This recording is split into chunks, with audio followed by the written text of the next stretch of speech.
Вызволить палітвязняў, спрыяць міжнароднаму расследаванню інцыдэнту з самалётам і пачаць палітычны дыялог запатрабавалі ад Лукашэнкі Канада, Еўразвяз, Вялікая Брытанія і ЗША адразу пасля абвяшчэння пра пашырэнне санкцыяў. Вітаю, шаноўнае спадарства, у эфіры «Аб'ектыў». З вами Анастасія Русецкая і сёння ў выданні. Актывы замарозіць, уезд забараніць. Чацвёрты пакет санкцый Еўразвязу адносна Беларусі. Гэта вельмі моцны удар па рэжыме, і яны мусяць зразумець, што няма іншага шляху, чым дыялог з грамадзянскай супольнасцю. Гэтыя санкцыі патрэбныя не для пакарання, а каб спыніць гвалт і вызваліць палітвязняў. Якія наступствы абмежаванняў? Бел-чырвона-белы сцяг і лозунг «Жыве Беларусь» могуць прызнаць нацысцкаю сімволікай. Адмова ад бела-чырвона-белага сцяга і пагоні – это вялікая памылка рэжыму. Таму што яны сябе выдалілі, гэтая ўлада проста сябе выкінула, власнаручна за валасы, як Мюнхгаузен, з гэта беларускага нацыянальнага кантэксту. Першая ва ўкраіне беларуская онлайн-школа абвяшчае набор вучняў. Школа хорошая и, наверное, местами даже получше, чем та, в которой я учился раньше в Беларуси. Еўразвяз узгадніў чацвёрты пакет санкцыяў супраць рэжыму Александра Лукашэнкі, сілавога апарату, алігархаў і эканамічных структураў. Актывы асобаў, якія пад яго трапілі, будуць замарожаныя, а іх уезд на тэрыторыю аб'яднанай Еўропы забаронены. Рашэнне прынялі ў Люксембургу на паседжанні міністраў замежных спраў дзяржаваў Еўразвязу, у якім брала ўдзел і Святлана Ціханаўская як лідар дэмакратычных сілаў Беларусі. Ярослаў Сцешык. Великое герцогство Люксембург – Европейский конференц-центр. Тут собрались министры замежных справ Украины Еўразвязу на саммит, где Беларусь стоит на первом месте. Мы пачнем са сняданку са спадарынёй Святланаю Ціханаўскай. Гэта вельмі своечасовая сустрэча. Пасля апошняй дыскусіі ў мінулым верасні мы абмяркуем і пашырэнне санкцыяў за рэпрэсіі, што праводзіць рэжым у Беларусі, і таксама разам са Святланаю Ціханаўскай мы абмяркуем, як больш дапамагчы беларускай грамадзянскай супольнасці. Напрыклад, летась сама Румынія перавяла праз структуры Еўразвязу больш за 100 тысяч еўраў у дапамогу незалежным медыям і грамадзянскай супольнасці ў Беларусі. Таксама сёння міністры замежных справаў і Святлана Ціханаўская абмеркавалі усеабдымны план эканамічнай дапамогі Беларусі, які пачне дзеяць пасля сапраўдных празрыстых выбараў. Беларускі крызіс аб'яднаў еўрапейскія дзяржавы. Санкцыі будуць балючыя і, спадзяюся, настолькі балючыя, каб паставіць рэжым на калені. Мы ударым па 7 грашовых галінах Лукашэнкі, у тым ліку цыгарэты, калійныя, угнаенне, нафтаперапрацоўка і фінансавы сектар. Прыйшоў час для Еўразвязу паказаць, што дзяржаўнаму тэрору няма месца ў 21 стагоддзі.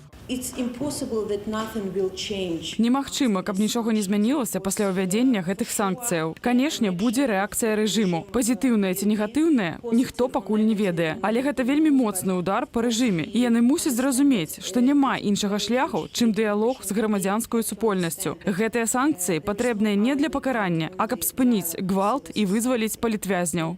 Настрой еўрапейскіх палітыкаў кардынальна змяніўся за апошні месяц, кажа літоўскі міністр замежных справаў. Раней дзяржавы Еўразвязу спрабавалі ўплываць на Александра Лукашэнку пагрозамі шырокіх санкцыяў, каб той спыніў рэпрэсіі супраць беларусаў. Рэалізаваць намер пастанавілі пасля акту паветранага пірацтва, прымусовай пасадкі ў Менску рэйсу Афіны-Вільня. А таксама, калі Александр Лукашэнка стаў выкарыстоўваць як зброю нелегальных мігрантаў, якія транзітам ідуць праз Беларусь у Літву і далей у Еўразвяз. Толькі за апошнія выходныя мы затрымалі больш як 30 уцекачоў, якіх правялі беларускія памежнікі. Паводле нашай інфармацыі, улады Беларусі арганізоўваюць прыбыццё уцекачоў з Іраку і Турцыі ў Менск, а адтуль іх вязуць да літоўскай мяжы, каб уцекачы мінулі мяжу і прасілі прытулку ў Еўразвязе. Але не забываем, што за рэпрэсіўным рэжымам у Беларусі стаіць Расія, кажа Габрыэлюс Ландсбергіс. І пасля ўвядзення шырокіх санкцыяў Пуціну будзе вельмі складана цягнуць Лукашэнку. Ярослаў Сцешык, Ігор Кулей, Белсат. Новыя санкцыі сёння абвесцілі і Злучаныя Штаты Амерыкі. У спіс увайшлі 5 сілавых установаў і 16 асобаў, сярод якіх чальцы Цэнтр выбаркаму і прэс-сакратар Лукашэнкі Наталля Эйсмант. Як абмежаванні ЗША і еўразвязу паўплываюць на сітуацыю ў Беларусі, распавядзе Вітаўт Сіўчык. Пасля 10 месяцаў актыўнага дзяржаўнага тэрору ў Беларусі еўразвяз усё ж вырашыўся на шырокія эканамічныя санкцыі. Санкцыі ўводзяцца, каб аказаць ціск на ўрад Беларусі. Гэта моцна зашкодзіць беларускай эканоміцы. А чаго вы чакаеце, калі кагосьці караеце? Вы чакаеце змены паводзінаў. У спіс пакараных за палітычнае звальненне працаўнікоў трапілі МАЗ, БелАЗ, МЗКЦ і яшчэ 5 арганізацыяў. Бізнесоўцы пералічаныя ў санкцыйным спісе. Гэта, як правіла, дзелкі, набліжаныя да Александра Лукашэнкі альбо да яго сям'і і тыя, хто атрымлівае істотныя льготы альбо прэферэнцыі пры дзяржпадрадах. Гаворка пра расійскага алігарха Міхаіла Гуцырыева, тытунёвага магната Алексея Алексіна, пастаўшчыка беларускай прадукцыі ў ААЭ і Афрыку Александра Зайцева, Сергея Цяцерына, кіраўніка кампаніі «Бел Глобал Старт», якая прадае алкаголь, Александра Шатрова, кіраўніка IT-кампаніі «Сінесіс», распрацоўка якой магла дапамагаць распазнаваць твары ўдзельнікаў пратэстаў. Сярод сваякоў Александра Лукашэнкі ягоная нявестка Лілія Лукашенка, а таксама сярэдні сын Дзмітрый Лукашенка. Якой рэакцыі на ўсё гэта чакаць? Магчымы па шчырасці два варыянты рэакцыі Сцінамінску на новыя санкцыі. Гэта яшчэ большыя рэпрэсіі, ну і другое все-таки рэальнае зніжэнне рэпрэсій, пра што ёсць неаднаразовыя ўжо знакі, тое, што палітвязняў прымушаюць ці, скажем, угаворваюць падпісваць нейкія прашэнні аб памілаванні. Я думаю, рэжым на дадзены момант будзе спалучаць гэтыя дзені. Падчас 4-га раунду санкцыяў у спіс унеслі 78 асобаў. Гэта, між іншым, працаўнікі судовай сістэмы, дзяржаўных медыяў, адміністрацыі універсітэтаў, чыноўнікі. Ёсць там і старэйшы сяржант Закрэсціна Яўген Рублеўскі і 23-гадовая Аліна Касьянчык, паводле вінавачання якой на 2 гады калоніі асудзілі нашых журналістак Кацярыну Андрэеву і Дар'ю Чульцову. Наперадзе прыняцця 5-га санкцыйнага пакету. Санкцыі удараць у сектары беларускай эканомікі наўпрост звязаныя з экспартам. Вы можаце уявіць, якія. Інфармагенцтва Reuters сцвярджае, гаворка ідзе пра нафту і нафтапрадукты, калійную соль і тытунь. Айчыннае міністэрства эканомікі ўжо заявіла, што беларускі экспарт проста перанакіруюць, а таму страты прынясуць, маўляў, толькі 3% ад ВУП. Нафтапрадукты ў такой колькасці для рынку Расіі не патрэбны, як і на рынку там Китаю альбо іншых краінаў. Таксама з угнаеннямі, таксама з металамі, хімічнымі таварамі. Іх проста рынок жорсткі, канкурэнтаздольны, канкурэнтны, таму вось тая лічба, якую агалошае Міністэрства эканомікі, ее трэба падвоіць. Еўразвяз збіраецца прыняць і фінансавыя санкцыі, а менавіта забарону новых пазыкаў, забарону еўрапейскім інвестарам гандляваць Беларусю каштоўнымі паперамі, забарону еўрапейскім банкам аказваць Беларусі інвестыцыйныя паслугі. Ці дапаможа Масква пераадолець гэтыя цяжкасці? Денег нет, но вы держитесь. Я думаю, приблизно такі адказ будзе атрымаць афіцыйны Менск ад Москвы, паколькі яны будуць гатовы там некую аказваць прапагандысцкую, рытарычную, палітычную падтрымку, але фінансавай падтрымкі не будзе. І нават гэты год паказаў, што Расія дала толькі тое, што даўно ўжо было падпісана. Між тым, на аднаўленне эканомікі пасля дзеяння санкцыяў еўразвяз абяцае дапамогу. 3 мільярды еўра вылучаць Беларусі пасля сыходу Лукашэнкі і правядзення дэмакратычных выбараў. Вітаўт Сіўчык, Белсат. Міністэрства ўнутраных справаў запрапанавала ўлучыць бел-чырвона-белы сцяг і лозунг «Жыве Беларусь» у пералік нацысцкай сімволікі. Адпаведны праект перадалі на ўзгадненне ў КДБ Беларусі. Чаму ўлады змагаюцца са 100-гадовымі беларускімі нацыянальнымі сімваламі, разбіралася Ірына Карніенка. И дай Бог, чтобы уже через год, после принятия присяги первым белорусским президентом, народу стало хоть немного легче. Сілавы блок сучаснай Беларусі прапанаваў улучшыць бел-чырвона-белы сцяг і лозунг «Жыве Беларусь» у пералік нацысцкай сімволікі і атрыбутыкі. Незважаючы на тое, што пасля развалу СССР бел-чырвона-белы сцяг быў дзяржаўным сцягам Беларусі, а паўстаў ён яшчэ стагоддзя таму падчас Беларускай Народнай Рэспублікі. Гэта нацыянальныя сімвалы, правераныя гісторыяй і прычым вельмі даўняй, цяжкай знакамітай гісторыі, калі беларусы фармаваліся як нацыя. По инициативе Лукашенки на референдуме 1995 года бел-чырвона-белый сцяг и герб погоня были заменены на сучасныя дзяржаўныя сімвалы. Статус другой дзяржаўнай атрымала расійская мова. Беларусы, якія не падзяляюць палітычнага курсу Лукашенки, пачалі выкарыстоўваць лозунг і нацыянальны сцяг на акцыях пратэсту. Як самыя пратэсты, гэтакі сімволіку, якую на іх выкарыстоўваюць, улады забараняюць. Афіцыйна гэта тлумачыць тым, што сімволіка не зарэгістраваная. З вуснаў жа прыхільнікаў Лукашэнкі гучыць іншая прычына. Нібыта бел-чырвона-белы сцяг выкарыстоўваўся карнікамі і паліцаямі. Абсалютна няма ніякіх гістарычных падставаў, таму што выкарыстанне калабарантамі ў часы Другой святовай вайны нацыянальных сімвалаў это была звычайная рэч. І калі забараняць бела-чырвона-белы сцяг, то яшчэ больш, яшчэ хутчэй, яшчэ больш жорстка трэба забараняць расійскі трыкалор, таму што якраз пад ім беларусаў забівалі. У часы вайны расейцы, якія былі калабарантамі, служылі ў нямецкай гітлераўскай арміі. Што пра намер аднесці сцяг і лозунг да нацыстскай сімволікі думаюць беларусы? Я считаю, что это бред полнейший, как и все, что у нас происходит в стране. Он сделает в любом случае, как захочет сделать, но мне кажется, что любая символика не может, запрещаться. Мне этот флаг не нравится, поэтому особо по этому поводу я не переживаю. Будет голосование, я проголосую против этого флага. Это не фашистское. Лукашенко под этим флагом присягу принимал когда-то. Так что он сам себе все это отрицает. И с флагами, и с символикой, и с лозунгами, и границами. То есть это все один большой глобальный процесс, который потом приведет к тому, к чему нужно.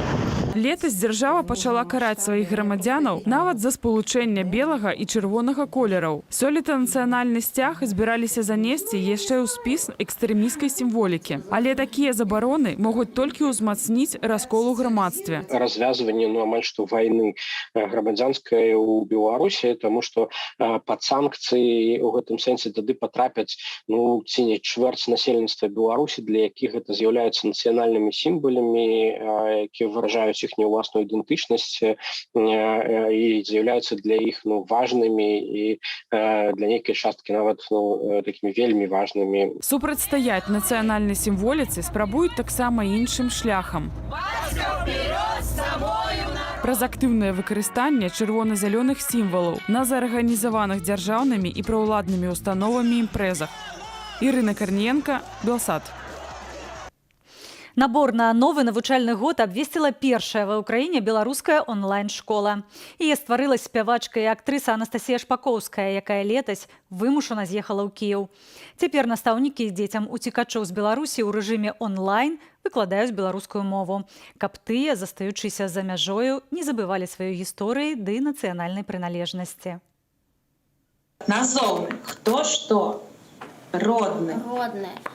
А каго чаго? 10гадовы Герман паўтарае з настаўнікам тое, што вучыў на уроках беларускай мовы. Ён вучань першай ва ўкраіне беларускай онлайн-школы. Очень школа хорошая и, наверное, местами даже получше, чем та, в которой я учился раньше в Беларуси. Перайсці на дыстанцыйны рэжым школьніку давялося пасля пераезду ва ўкраіну. У Кіеў ён перабраўся з бацькам увосень пасля таго, як у Менску затрымалі ягоную маці Ірыну Шчасную. У траўні Магілёўскі суд абвінаваціў яе ва ўдзеле ў масавых беспарадках і прыгаварыў да 4 гадоў турмы. Мы переехали, чтобы избежать возможного давления со стороны властей на ребенка. Но это было довольно сложное решение. Акрамя прадметаў, якія ўключаны ў вучэбную праграму, іх для школьнікаў выкладаюць на расійскай мове, дзеці вучаць паглыблена англійскую і асновы IT, а яшчэ беларускую мову, літаратуру і гісторыю Беларусі. Я и Ирина, мы белорусы, мы очень любим свой язык, свою страну. И особенно Ирине сейчас приятно, что Герман учит белорусский, что он его не забудет. Заснавала школу беларуская спявачка і акторка Анастасія Шпакоўская. З дзецьмі яна пераехала ў Кіеў летась у жніўні. І, пашукаўшы варыянты навучання для іх, пастанавіла стварыць школу сама. Сначала нашла частную школу, к которой мы смогли присоединиться. потом собрав очень хороший преподавательский состав из белорусских учителей, мы, по сути, объединили украинскую общеобразовательную школу с аттестацией государственного образца с белорусским вектором. Цяпер у школе 12 вучняў. Яна некамерцыйная, існуе за донарскія сродкі. Таму до новага навучальнага года тут шукаюць больш школьнікаў. Гэта дазволіла б прыцягнуць больш ахвяраванняў. Марына Ступак, Іван Наканечны, Юлія Лабанова, Белсат. Міністэрства юстыцыі пачало правяраць дзейнасць беларускай асацыяцыі журналістаў. Агарадзенскага музыку Ігара Банцера, які цяпер адбывае пакаранне на хіміі, паставілі на прафілактычны улік праз экстрэмізм, як схільнага да дэструктыўных дзеянняў, пра ціск уладаў і судовы пераслед. Кірыл Смяглікаў. Зняць судовы працэс у справе Белгазпромбанку і Віктора Бабарыкі незалежным журналістам было фактычна немагчыма. Будынак суда Маскоўскага раёну Менску пільнавалі бусы з сілавікамі і міліцыянты ў цывільным. Карэспандэнта нашага тэлеканалу затрымалі. Вельмі спадзяюся, што вырашыцца не гэта сітуацыя. Нават вось тое, што зараз ёсць нейкія намёкі на тое, што адбудзецца нейкая перазагрузка і памілаванне, ці як гэта называць. Спрэчкі бакоў, што пачаліся сёння ў Вярхоўным судзе, як мяркуюць, працягнуцца некалькі дзён. Экс-кіраўніку Белгазпромбанку Віктору Бабарыку інкрымінуюць адмыванне грошай і сістэматычныя хабары. Максімальны тэрмін, што пагражае 15 гадоў. Апеляцыйны суд горадні пакінуў у сіле рашэнне пра ліквідацыю культавай гарадзенскай прасторы цэнтр гарадскога жыцця. Рашэнне вынесла калегія суддзяў на чале з Сергеем Ляхам. Вынік, натуральна, што чаканы вот эта ліквідацыя цэнтра гарадскога жыцця, але я скажу, што гэта ліквідацыя запіса, ліквідацыя юрыдычнай асобы, ліквідацыя там нейкая радка у дзяржаўным рэестры. Насамрэч цэнтр стваралі людзі, і актыўнасць людзей яе ліквідаваць немагчыма. У Гомлі суд цэнтральнага раёну пачаў разглядаць справу 24-гадовага Паўла Ларчыка. Яго вінавацяць за нібыта гвалт у дачыненні міліцыянта Паўла Шапавалова падчас маршу пратэстаў летась у верасні. Згодна з абвінавачваннем, калі Шапавалаў затрымліваў Ларчыка на акцыі пратэсту, хлопец тройчы ударыў яго нагою. Я считаю, что наказание не будет связано с лишением воли, потому что все это произошло неумышленно, он этого не хотел. По обвинению у меня только претензии, что он нанес 3 удара. Я считаю, что там 1, и то нечаянно. І самы скандальны прысуд у Гомлю. 3 гады гэтак званай хіміі лідару метал-гурта Godstower Уладзіславу Наважылаву. Падставою стаўся каментар пад відэа са старшынём гомельскага аблвыканкаму Геннадзем Салаўём у Ютубе. У ім музыка параўнаў старшыню аблвыканкаму з Парсюком. Оскорбление – это, как правило, какие-то нецензурные слова, какие-то не литературные выражения, в данном случае были литературные. И, я бы не сказал, что это жесткое оскорбление, которому нужен такой приговор. Это, мое мнение, это репрессии в чистом виде. Человек, которого обидели настолько сильно, что человека отправили в 3 года на химию, он был настолько обижен, что он даже не пришел в суд. Падсудны не адмаўляў, што пісаў каментар, але казаў, што гатовы прасіць прабачэння у пакрыўджанага. Уладзіслаў – адзіны кармелец сям'і з непаўнагадовымі дзецьмі. Прысуд яшчэ не набыў моцы, ды можа быць абскаржаны. Кірыл Смяглікаў, Белсат. Больш навінаў чытайце ў сацыяльных сетках і тэлеграм-канале Белсату. Апроч таго, можна інсталяваць наш дадатак Белсат Смарт, які немагчыма заблакаваць. З вамі была Анастасія Русецкая. Да сустрэчы.